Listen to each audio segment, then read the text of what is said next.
UP में petrol पर 7 रुपए कम हुआ वैट। राजस्थान ने वैट कम करने से किया इनकार।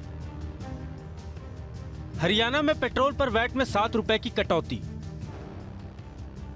पंजाब सरकार ने वैट में नहीं दी कोई राहत। मध्य प्रदेश सरकार ने पेट्रोल पर कम किया 4% वैट। छत्तीसगढ़ सरकार का वैट कम करने से इनकार। गुजरात में पेट्रोल पर 7 रुपए कम हुआ वैट। महाराष्ट्र सरकार ने वैट में नहीं दी कोई राहत। अंतर्राष्ट्रीय बाजार में लगातार क्रूड ऑयल की कीमत में आ रही तेजी के कारण पेट्रोल और डीजल की कीमत 2 दिन पहले तक ऑल टाइम हाई लेवल पर थी। ऐसे में देश की जनता को राहत देने के लिए केंद्र सरकार ने पेट्रोल और डीजल की एक्साइज ड्यूटी में 5 और 10 रुपए प्रति लीटर की कटौती कर दी। साथ ही राज्य सरकारों से भी पेट्रोल और डीजल पर लगने वाले वैल्यू एडेड टैक्स यानी वैट को कम करने की अपील की, ताकि आम लोगों को राहत मिल सके।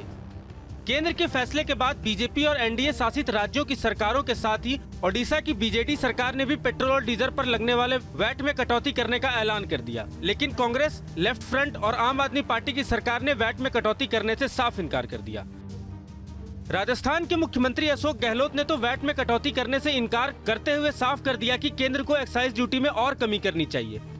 अपने ट्वीट में अशोक गहलोत ने लिखा, केंद्र द्वारा एक्साइज ड्यूटी कम करने के साथ ही राज्यों का उसी अनुपात में वैट स्वतः ही कम हो जाता है। फिर भी हमारी मांग है कि महंगाई को कम करने के लिए केंद्र को और अधिक एक्साइज ड्यूटी कम करनी चाहिए। अपने ट्वीट में गहलोत ने यह भी लिखा कि एक्साइज ड्यूटी में हुई कमी से राज्य सरकारों को वैट रेवेन्यू का 1800 करोड़ का नुकसान हो जाएगा।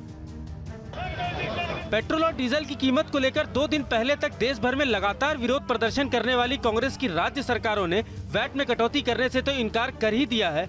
अब पार्टी के नेता एक्साइज ड्यूटी में की गई कटौती को बीजेपी की चुनावी चाल बता रहे हैं। कांग्रेस पार्टी की ओर से कहा जा रहा है कि उपचुनाव के परिणामों के कारण बीजेपी को एक्साइज ड्यूटी में कमी करने के लिए मजबूर होना पड़ा। जनता ने तमाचा मारा, सरकार ने 5 रुपए पेट्रोल पे और 10 रुपए डीजल पे एक्साइज कम किया।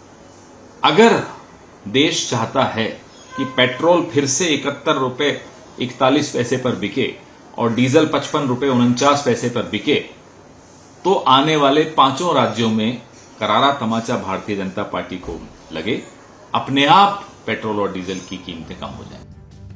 दूसरी ओर पेट्रोल और डीजल पर लगने वाले वैट की दर को लेकर बीजेपी अब कांग्रेस को कटघरे में खड़ा कर रही है। जब देश के अंदर में, पूरे देश में प्रधानमंत्री जी की सरकार, मोदी जी की सरकार ने पेट्रोल डीजल के दाम कम कर दिए, ड्यूटी कम करके, भारतीय जनता पार्टी के सरकारों ने कम कर दी, तो कांग्रेस सरकारें क्यों नहीं कर रही है? इसका जवाब देना चाहिए। बहुत गरीबों की चिंता की बात कर रहे थे, महंगाई की बात कर रहे थे, तो उन्होंने क्यों नहीं दाम किए उनके सरकारों ने? और अशोक गहलोत जी की सरकार जो है अब कह रही है अरे और गिरेंगे तो हम सोचेंगे।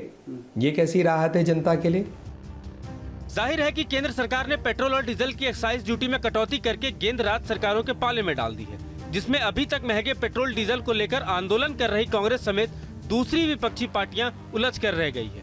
Team news nation.